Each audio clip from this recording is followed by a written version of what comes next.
오늘 말씀은 출애굽기 16장입니다. 16장 31절부터 36절까지 다 합독하시겠습니다. 출애굽기 16장 31절부터 36절 다 같이 읽겠습니다. 시작. 이스라엘 족속이 그 이름을 만나라 하였으며 가시같이 하고 시고 맛은 꿀과 과자 같았더라. 모세가 이르되 여호와께서 이같이 명령하시기를 이것을 오멜에 채워서 너희의 대대 후손을 위하여 간수하라. 이는 내가 너희를 애굽 땅에서 인도하여 낼 때에 광야에서 너희에게 먹인 양식을 그들에게 보이기 위함이니라 하셨더라 하고, 또 모세가 아론에게 이르되 항아리를 가져다가 그 속에 만나 한 오멜을 담아 여호와 앞에 두어 너희 대대로 간수하라. 아론이 여호와께서 모세에게 명령하신 대로 그것을 증거판 앞에 두어 간수하게 하였고, 사람이 사는 땅에 이르기까지 이스라엘 자손이 40년 동안 만나를 먹었으니 곧 가나안 땅 접경에 이르기까지 그들이 만나를 먹었더라. 오멜은 10분의 1 에바이더라. 아멘. 어느 한 부부가 있었는데 어느 날 아내가 퇴근한 남편을 위해서 특별한 식사를 준비를 했습니다. 그래서 남편이 한 번도 경험하지 못한 음식을 준비해서 기다리고 있었습니다. 드디어 남편이 퇴근하고 돌아보니 정말 식탁 위에는 한 번도 보지 못한 좀 젊은이식으로 말한다면 듣보잡이죠. 들어보지도 못한 음식이 딱 위에 있는 겁니다. 그 아내가 당신을 위한 겁니다 라고 한번 드셔보세요 라고 했을 때 당연히 남편은 그 음식을 먹겠죠. 자, 음식을 먹고 난 뒤에 보통 두 가지 반응이 나오더라고요. 두 가지 반응이 나왔는데, 첫 번째, 그 남편이 음식을 딱 먹고 하는 겁니다. 아, 이게 뭐야? 이게 무슨 맛이야? 이게 뭐야? 이렇게 표현한다면 엑셀런트, 음식이 굉장히 맛이 좋다는 거죠. 그런데 음식을 딱 먹는 순간 미간이 약간 찌푸려지면서 이게 무슨 맛이야? 이게 뭐야? 라고 한다면 이건 좀 생각지도 못했던 반응이니까 좀 남편의 입맛이 안 맞는 거죠. 오늘 제가 말씀을 나누고자 하는 것은 이게 뭐야? 이거예요. 이게 뭐야? 이게 뭐야? 오늘 읽었던 본문에 보면 만나라는 단어가 나옵니다. 만나. 이 만나의 뜻이 뭐냐? 대단한 뜻이 있는 게 아니에요. 이게 뭐야? 이거예요. 아시다시피 광야 생활에서 하나님께서 만나를 내려주셨는데 처음 접한 거예요. 처음 접하니까 이름도 없는 거죠. 안 보니까. 그래서 이 이스라엘 사람들이 이게 뭐야? 라고 해서 그 이름이 만나라고 해서 이게 무엇이냐라고 하는 이름이 돼버렸습니다. 제가 만나라고 하는 단어를 중고등학교 때 예수 믿었으니까 들었던 단어죠. 근데 제가 말씀을 준비하면서 제가 이 만나 때문에 여러 가지 은혜를 받았습니다. 첫 번째 만나 하니까 딱 생각났던 제 에피소드가 하나 있더라고요. 그게 뭐냐? 아주 오래전에 한 20년 넘었던 것 같아요. 유성에서 만남이 있었습니다. 모임이 있었어요. 근데 모임 장소가 어디로 오라고 연락이 왔냐면 유성에 있는 만나로 오라는 거예요. 만나. 저는 당연히 그 식당으로 모이라고 했으니까 그거 이름을 듣고 뭐라고 생각했냐면 미음에다가 니은 쓰는 만나가 아니라 시옷, 만나. 식당이니까 맛있어야겠지. 그러니까 맛있는 식당일 거야. 그래서 저는 그 생각을 하고 갔어요. 그때 내비게이션도 없었고 그냥 유성 어디쯤에 가면 있을 거라고 해서 만나 식당을 찾아서 갔어요. 딱 갔는데 만나 식당이 아니라 만나 식당이라는 거예요. 그 두 번째, 그럼 만나 식당에 있을 때 내가 그때 은혜가 풍성해서 이게 성경에 나오는 만나 식당이구나 라고 생각하지 않았어요. 사람들이 만나는 장소구나. 사람들이 만나는 장소니까 만나는 식당. 그래서 만나 식당이라고 생각을 했었어요. 근데 나중에 알고 보니까 그분이 믿는 분이더라고요. 믿는 분이라 거기 구약 성서에 있는 만나라고 하는 이 이름을 따서 이름을 그렇게 줬다 하더라고요. 여기와 관련돼서 또 재미있는 이야기가 하나 더 있는데, 제가 이제 고등학교 다닐 때입니다. 중고등학교 때 얼마나 학생들이 까불까불거려요. 그러니까 제가 기독 학생으로서 당연히 예수 믿는 것도 알고 있고 내가 교회 다닌 것도 알고 있는데 자꾸 물어봐요. 답을 알고 있으면서 물어보는 거예요. 야, 너 어디 교회 다녀? 그러면 나 대전 복음교회 다녀. 예전에 복음교회 있으니까 당연히 내가 대전 복음교회 다녀. 그러면 친구들이 뭐라고 대답하느냐? 복음교회 그러는 거예요. 그러니까 나는 복음이라고 말하는데 걔들에는 식당에 있는 볶음밥이 생각나는 거예요. 그러니까 자꾸 볶음밥 생각해서 그런지 자꾸 그 단어를 갖고 장난을 치는 거예요. 지금 제가 똑같은 단어인데도 상황에 따라서 내 마음 상태에 따라서 어떻게 그 단어가 의미가 달라지더라는 거예요. 우리가 어떤 말씀을 들을 때 그 말씀이 내게 싹 다가왔으면 좋겠잖아요. 그렇죠? 그런데 어떤 분은 똑같은 말씀을 듣는데도 아멘, 할렐루야, 은혜가 되는 분도 있고, 그렇게 반응을 내보이시는 아주 리액션이 강하신 분이 있는가 하면 도대체 이해가 안 된다는 분도 있어요. 저는 이제 학교에서 그동안 오랫동안 근무했잖아요. 가르치잖아요. 그러면 정말 답답한 게 뭐냐면 아주 열심히 공부해요. 아니, 공부를 안 했으면 몰라요. 공부를 안 했으면 아예 습관 자체가 잘못됐고, 공부를 안 하니까 성적이 안 올라가니까 합당한 이유가 있는 거예요. 그런데 공부는 무지하게 열심히 해요. 쉬는 시간에도 해요. 정말 성실하게 해요. 자수 빠지는 적 없어요. 그런데 성적은 안 올라가요. 이건 정말로 상담하기 굉장히 어려운 문제입니다. 얘가 왜 안 오를까? 정말 안 오른 것 자체가 기적 같은 일로 어려운 일이에요. 그런데 제가 이제 오랫동안 지나가면서 그거보다 더 어려운 일, 신기한 걸 봤어요. 교회 30년 이상 굉장히 오래 다녔는데도 예수를 못 믿는 사람이 있어요. 조금 더 못 믿는 것은 안 믿으려고 하는 게 아니에요. 자기는 믿고 싶대요. 그런데 안 믿어져요.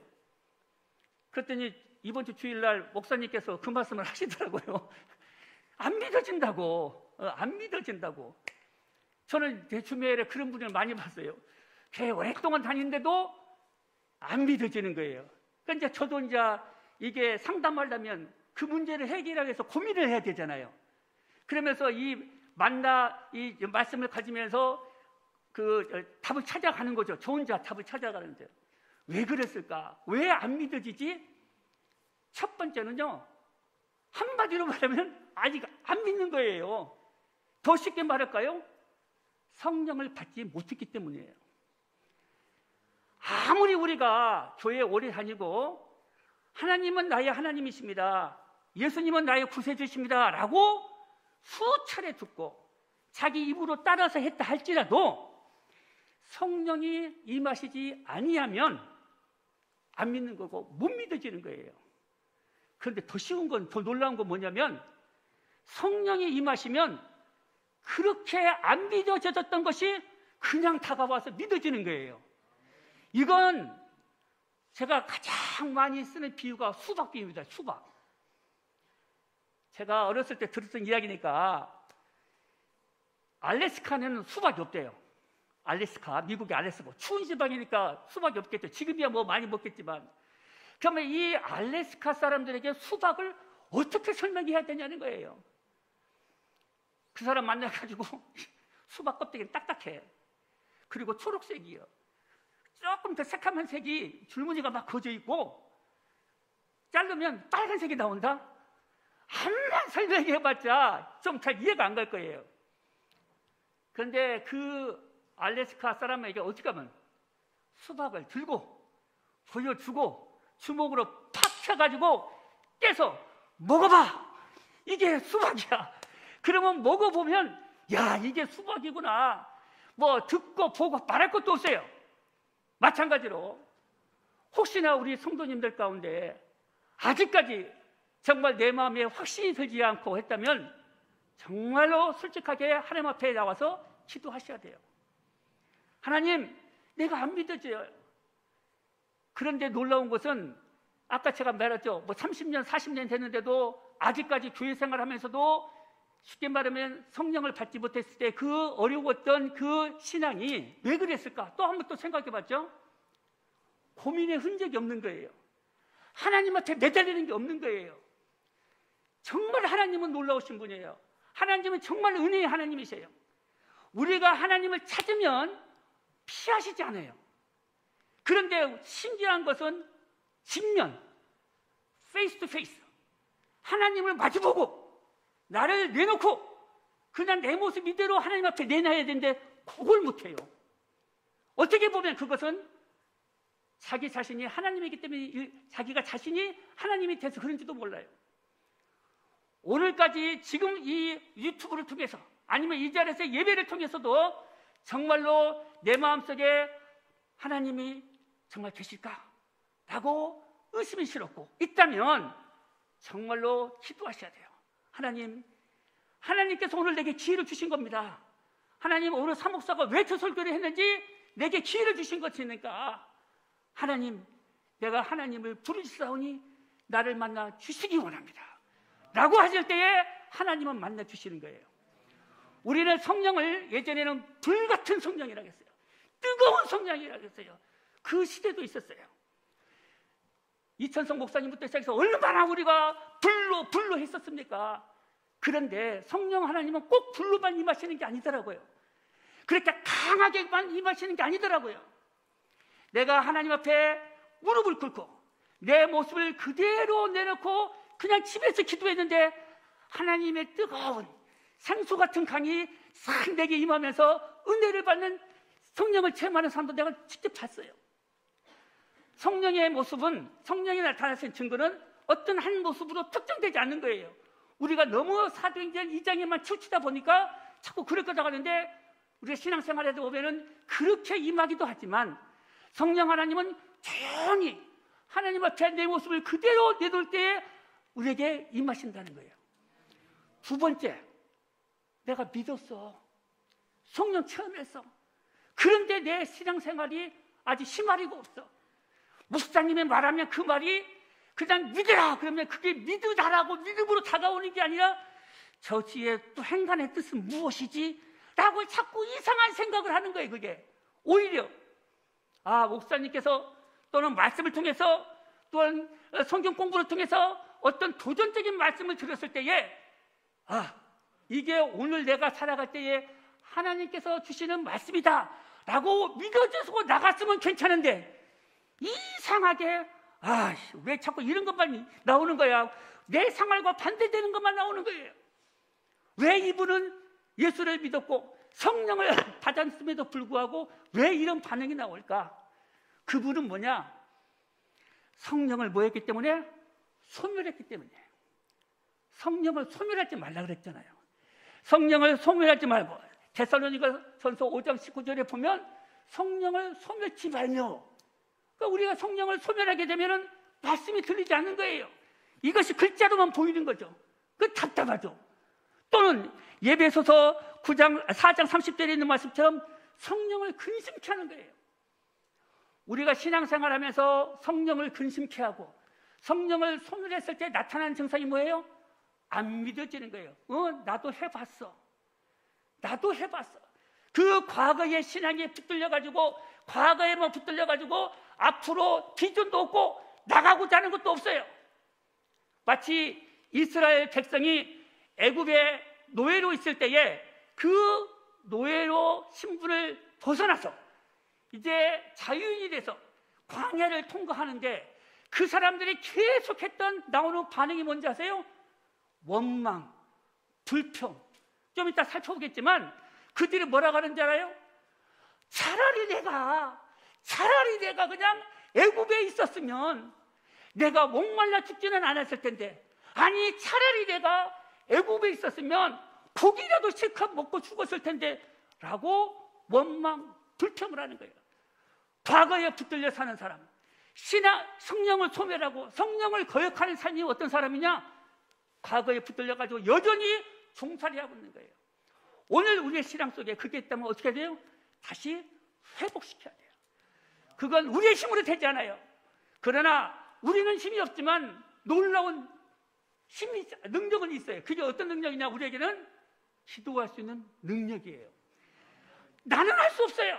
나는 할 수 없는데 내게 능력 주시는 여호와 하나님 앞에 기도할 때에 내가 그냥 힘없고 어떤 삶의 의욕도 없고 했던 그 모든 것이 다시 불같이 일어난다는 거예요. 오늘 우리 삶 속에서 우리가 코로나19로 통해 가면서 여러 가지 이유가 있을 거예요. 원망, 불평 많이 나올 거예요. 그런데 신기하게도 똑같은 상황을 처했는데도 그 가운데 감사하는 사람이 있다는 거예요. 그 가운데 하나님을 찬양하는 사람이 있을 거예요. 왜 그럴까 생각했어요. 저도 최근에 이제 학교에서 어떤 사건이 터졌어요. 그 딱 보고 보니까 반응이 참 깜짝 놀랐어요. 아니 이럴 수가 있을까? 이럴 수가 있을까? 누가 코로나 걸리고 싶어서 걸렸겠냐고요. 내가 코로나를 나도 어떻게 왔는지도 몰라요. 그런데 반응이 그냥 그럴 수도 있지. 그러면서 이 상황 가운데서 하나님, 내가 이 상황 가운데서 내게 기회를 주셨으니까 하나님 오히려 이 기회를 내가 기도하는 기회가 될 수 있도록 도와주십시오 라고 기도하는 사람이 있는가 하면, 내가 그 사람을 안 만났으면, 내가 그 인간을 죄송합니다, 그 사람을 안 만났으면 내가 이렇게 안 됐을 텐데, 내가 굉장히 놀랐어요. 그분이 뭐 하고 싶어서 했겠냐고요. 오늘 또 지금 10몇 명 나왔더라고요, 보니까. 그러니까 그분들이 내가 걸리고 싶어서 걸렸겠어요. 어느 누가 했겠어요? 똑같은 상황 가운데서 원망과 불평을 하는 사람은 성령을 소멸했거나 성령을 거역하는 거예요. 우리는 이것을 회복해서 이 상황 가운데서 어떻게, 하나님, 내게 이 상황 가운데서 왜 하나님께서 내게 어떤 은혜를 주시려고, 어떤 길을 안내하시려고 내게 이런 기회를 주셨습니까? 라고 기도하는 우리 성도님이 되시길 축복합니다. 저는 약 2년 동안 계속해서 새벽기도 말씀드렸지만 제 주제는 위기였어요. 위기, 크라이시스. 이 크라이시스라는 이 위기라는 단어가 뭐로 바뀌었습니까? 기회로 바뀌었어요. 찬스. 똑같은 시죠. 크라이시스, 위기가 찬스, 기회가 됐어요. 그런데 최근에 하나 더 은혜 받은 건 뭐냐?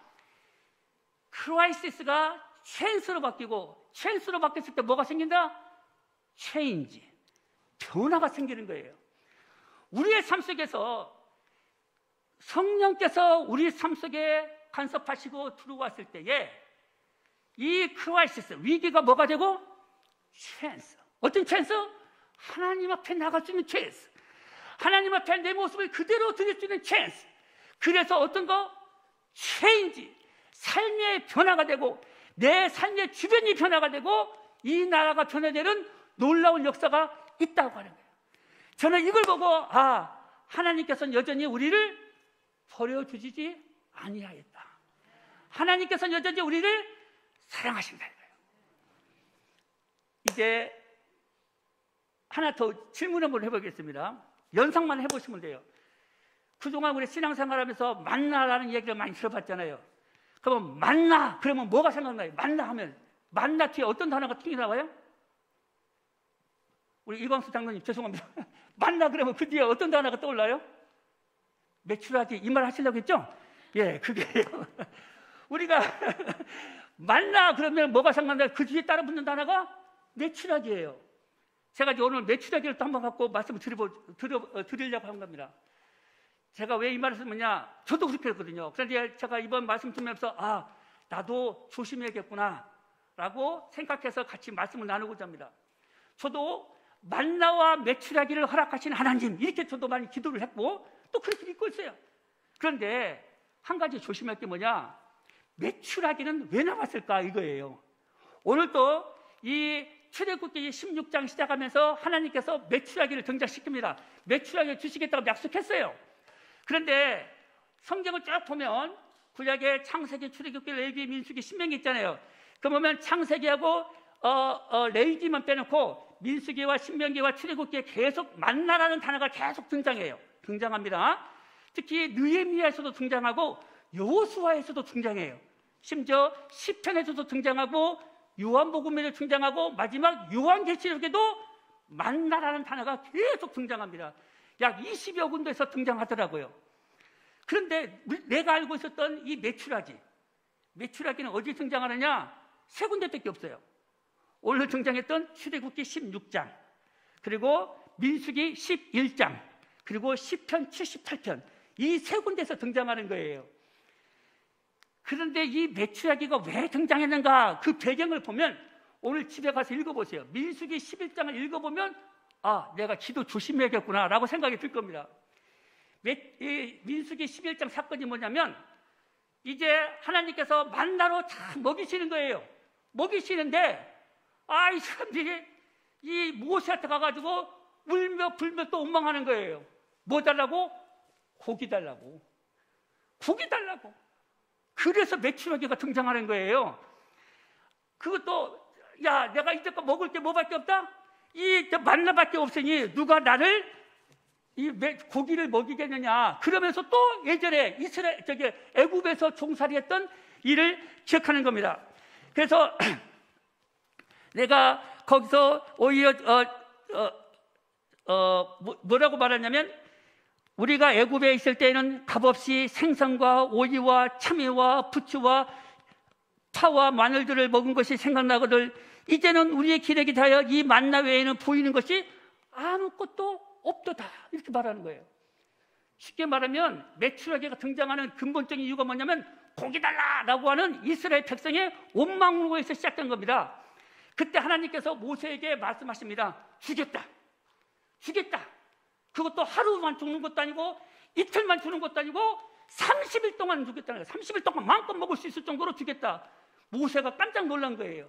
아니 하나님, 지금 우리 숫자가요 장정만 60만 명이에요. 하나님, 얘들 다 먹이려면요 우리가 갖고 있는 양, 이 염소 다 잡아도 안 되고 바다에 고기를 잡아도 안 될 텐데 하나님 어떻게 하시려고 그러시는 겁니까?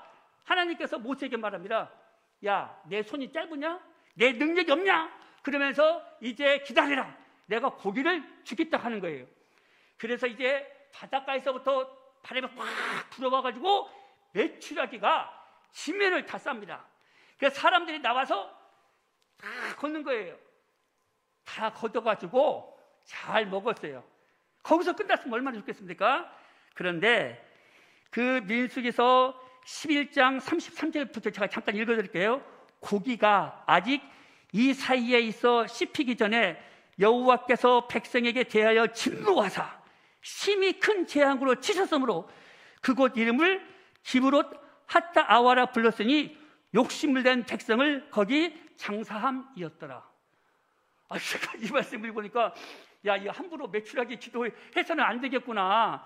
메추라기를 먹었던 원래의 근본적인 거 하나님 앞에 원망하고 불평해서 나온 건데 그냥 그래도 하나님께서 은혜 베푸셔서 먹었으면 끝났다라가 아니라 그거로 인해 재앙을 받았다는 거예요. 그래서 그곳 이름을 아까 말했던 기브롯 핫다와라인데 원래 기브롯이란 말이 뭐냐? 무덤이란 뜻이에요. 매장지. 그리고 여기는 핫다와라는 것은 탐욕, 욕망 이런 뜻이에요. 그러니까 탐욕의 무덤이에요. 앞으로 우리는 그렇게 기억해야 돼요. 만나, 하늘의 양식, 하나님께서 인도하시고 하나님께서 매일같이 공급하시는 하늘의 양식. 메추라기 하는 순간 이거 우리가 내가 가지고 있는 욕망, 내가 예전부터 가지고 있는 끝없는 욕망을 조심해야겠구나 라는 생각을 하게 되더라고요. 함부로 요새 이제 제피기도 했을 때 메추라기가 만나기를 이렇게 하시면 큰일 날 것 같아요. 그래서 오늘 제가 함께 은혜 받고자 하는 것은 바로 그겁니다. 우리가 첫 번째는 하나님의 말씀이 어떻게 들리느냐. 똑같은 단어라도 성령에 충만한 사람은 그게 하나님의 말씀의 뜻을 정확하게 분별하는 사람이지만 성령을 아직 받지 못했거나 성령을 소멸시켰거나 성령을 거역하는 자는 그 말씀이 들리지 않는다는 거예요. 두 번째는 뭐냐? 우리가 이 메추라기를 통해서 말씀을 어떻게 좀 더 정확하게 알아야 돼요. 제가 지난번에도 죄송합니다. 자꾸 이런 이야기해서 기도를 시켰어요.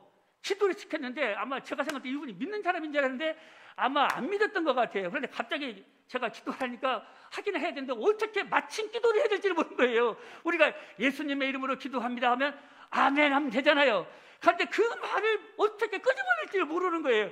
막 우왕좌왕 막 이만 행설수설하다가 서로 웃고 끝났어요. 제가 지금 무슨 말을 하려고 하냐면 정말 농담 같은 것이 사실이 있더라고요. 부부가 교회에 나왔어요. 그런데 남편이 예수를 안 믿는 사람이에요. 예수를 안 믿는 사람인데 올 처음 교회를 나왔는데 그냥 부인이 가자고 하니까 나왔죠. 그런데 가만히 기도를 보니까 부인이 하나님 아버지 자꾸 하나님 아버지 하는 거예요. 이분도 불러야 되잖아요. 그러니까 뭐라고 불러요? 장인어른 이렇게 되는 거예요. 우리가 웃고 자는 이야기지, 제가 웃는 이야기지만 우리 신앙에도 이게 있어요. 내가 이미 알고 있다고 생각했던 것, 그게 잘못된 게 많이 있다는 거예요. 그리고 우리가 그래서 어떻게 돼요? 말씀을 자꾸 파고 들어야 돼요. 그래서 그것이 옳은가? 당연히 옳겠죠. 근데 이 말씀이 내게 뭐라고 말씀하시는가 하다 보면은 우리가 그동안 가지고 또 잘못된 오해를 풀 수가 있다고 하는 거예요. 셋째, 이 만나로 돌아갑시다. 이 만나는 어떤 거냐? 매일 아침 거둬야 돼요. 매일 아침, 그것도 6일 동안. 매일 하다가 6일째 되는 날은 2배로 거둬야 돼요. 2배, 한 번에 한 5매씩 걷는데 6일째 되는 날은 한 15매, 아니 2배죠. 2~5매를 거둬야 됩니다. 왜? 7일째는 쉬어야 되니까. 간단히 말씀을 드리면 왜 하나님께서는 그냥 한 달 거 다 해가지고 집에 쌓아놨다가 그냥 먹어 이렇게 하지 않고 매일 아침 나오게 했을까? 참 이것 때문에 좀 묵상 많이 했어요. 하나님 왜 그러셨죠? 학교 운동장 걸어가면서 하나님 왜 매일매일, 왜 하나님 매일 그냥 편하게 1년 거 아니면 한 달 거 그냥 하시지 왜 매일매일, 왜 매일매일? 다 받은 바 은혜는 틀릴 거예요. 놀라운 것은 말이죠, 우리가 밥을 먹을 때도 한 달 거 다 먹습니까? 한꺼번에 한 달 다 먹기 귀찮다고? 우리가 귀찮다고 일주일 거 다 먹습니까? 아니잖아요. 우리가 매일매일 한다고 하는 것은 나와 하나님의 교통이 어떻게? 매일매일 이루어진다는 거예요. 매일매일. 그래서 하나님께서 이 매일매일이 이루어지는 이것이 뭐갑니까? 하나님 만나러 가는 거예요. 지금 아침에 일어나가지고 귀찮은 거 아니에요. 하나님의 기적을 체험하는 시간인 거예요. 그러니 참 하나님은 놀라우신 분 아니에요? 우리 인간으로는 생각할 수 없는 방법을 하셨어요. 더 놀라운 것은 6일째는 2배를 하래요. 다른 말로 말하면 7일째 하지 말라고 했으니까 이미 안식일 법이 없어요. 아직 10계명이 주어지면서 20장이 주어졌기 때문에 아직 안식일은 우리에게 익숙하지가 않아요. 하나님께서 미리 훈련시키셨어요. 안식일에 말은 안 했지만 안식일에서 7째 날을 돕주셔가지고 미리부터 훈련을 시킨 거예요. 광야에서 차근차근. 그렇다면 우리가 이 안식일, 우리가 지금으로 말하면 주일을 어떻게 해야 될까요? 어떻게 될까요? 가장 쉬운 말은 잘 준비해야겠죠. 그 잘 준비한다는 뭐예요? 하나님과의 만남이 어떻게 돼요? 기대감이 있어야 되잖아요. 기대감이라고 하는 건 뭡니까? 제가 또 반복되는 얘기지만 조금 학교에 부적응한 애들 상담해 보면 가장 나타나는 증상이 뭐냐면 기대감이 없어요. 내가 내일 학교에 가야 돼. 기대감. 그러니까 모든 게 귀찮은 거예요. 어떤 말을 해도 들리지가 않는 거예요. 우리의 만약에 신앙이 그렇다고 하면 내가 교회를 가는데 교회에 그러면 막 그냥 불 끄는 동네 지나가다가 십자가만 봐도 막 가슴이 두근두근거리고 지나가다가 빨간 십자가 보기만 해도 주님의 보혈이 생각났던 그 뜨거운 열정이 사라지고 교회, 왜 이렇게 교회가 많어? 아이고 저 교회 어떻게 하려고? 이렇게 됐다 보면 지금 문제가 있는 거죠. 그것을 회복하기 위해서 어떻게 돼요? 매일매일 만나야 돼요. 매일 아침에 일어나가지고 수고를 하고 이 안식일을 때는 하나님의 거룩한 만남을 위해서 어떻게 합니까? 우리는 그 전까지 6일 때 되는 날 준비 잘했다가 거룩한 주일, 복된 주일에 우리가 하나님 옆에 나왔을 때 하나님께서 우리를 어떻게 하신다고요? 복 주신다 그랬어요. 우리가 지금 오는 것이 하나님께 정말로 예배하는 것이지만 동시에 그 날은 어떤 날이에요? 우리에게 복된 날이에요. 그 한 말씀을 가지고 그 한 주일에 또 예배를 드리고 또 한 주를 또 살아가는 거 아니겠습니까? 오늘 이 만나를 통해서 제가 받은 은혜는 그거예요. 과욕하지 말고 정말로 하나님께서 우리에게 주시는 그 매일매일의 그 은혜를 받자. 그 은혜, 우리가 다음 주에 우리 어떤 청년이 지휘를 하게 되는데 찬양 제목이 은혜예요. 근데 은혜 가사를 쫙 불러주는데, 야, 이 은혜라는 이 찬양을 쓴 이 사람은 찬양은 청년이 하고 있는데 이 가사는 보통 사람이 쓴 게 아니다. 우리가 보통 은혜 쉽게 말하죠. 근데 그 은혜가 참다운 은혜가 되려고 하면요, 정말 경험하지 않으면 은혜는 은혜가 아니더라고요. 정말 체험해본 사람만이 정말 그 은혜가 다가오는 거예요.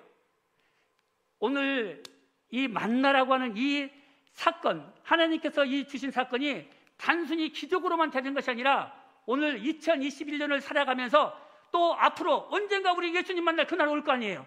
그날까지 우리는 뭘 취해야 됩니까? 생명의 만나가 되신 예수님을 매일같이 취해야 되는 거예요. 뭘 통해서? 성령을 통해서요. 그래서 저는 이번 주부터 저도 같이 기도하고 있지만 7월 달까지 목사님께서 우리 성령을 받자고, 성령 강림주를 기념하면서 계속 성령으로 말씀을 전한다고 했잖아요.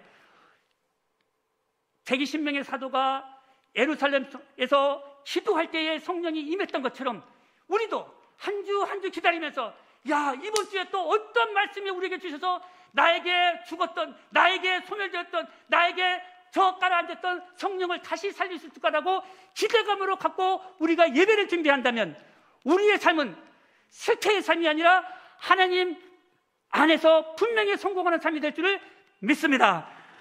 기도하시겠습니다. 하나님 감사합니다. 주님을 나의 구세주라고 고백하고 사람들 앞에서 선포하고 예수 그리스도의 사랑을 사람들 앞에서 증거하는 삶을 살 수 있도록 하여 주신 주님께 감사합니다.